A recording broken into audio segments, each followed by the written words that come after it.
think he's a rapist and a felon and slumlord and a thief. I think it's a time when Americans need to believe that they're still dominant. International reputation is falling and the economy's kind of struggling.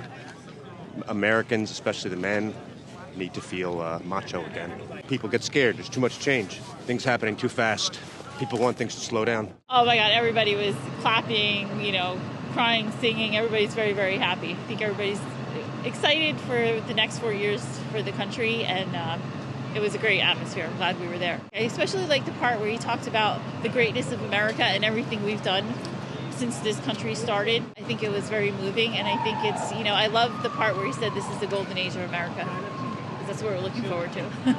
I'm from South Texas, near the Mexican border. You have people just coming over that they're not properly vetted. Nobody there is against legal immigration. We're against illegal immigration. For the most part, they are good people, but you'll get a few that are just not. They'll have the gang tattoo right here, and so maybe they don't do anything, but at the same time, if I want to go over there and become a citizen, Mexico has to check me out, and they won't let me become a citizen. So we just let people come in. I don't think that's right. You don't see that in D.C.